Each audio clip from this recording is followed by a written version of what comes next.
జరిగినప్పుడు ఆ యుద్ధంలో రాక్షసుల మీద దేవతలు విజయం సాధించారు. అంటే రాక్షసులు ఓడిపోయారు, దేవతలు గెలిచారు. రాక్షసుల మీద విజయం సాధించినందుకు దేవతలు ఎంతో గర్వపడ్డారంట. అంటే మేము వారిని ఓడించాము,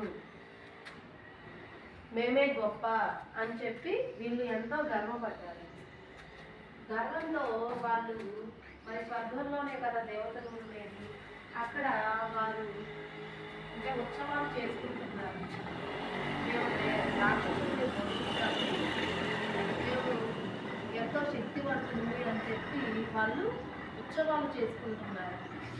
అయితే ఇది గ్రహించిన పరబ్రహ్మ ఏం చేశాడు అంటే ఆ సభకి, అంటే ఇంద్రుని సభే కదా అది, ఆ సభకి కొంత దూరంలో ఒక యక్షుని రూపంలో ప్రత్యక్షమయ్యాడు.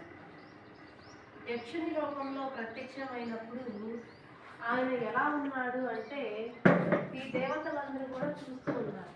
ఆయన ఎంతో తేజోవంతంగా ఉన్నాడంట, చాలా తేజోవంతంగా ఉన్నాడంట.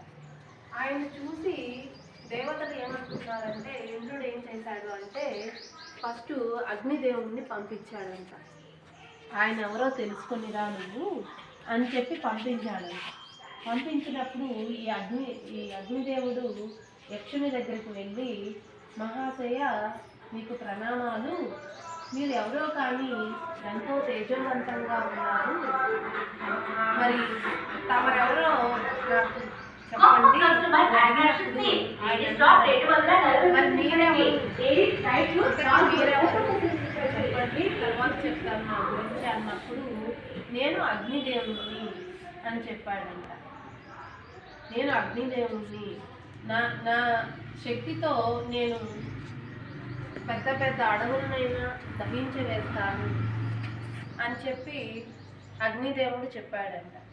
నా శక్తితో నేను ఎంతటి పెద్ద పెద్ద వాటినైనా కూడా దహించి వేస్తాను అని చెప్పాడంట.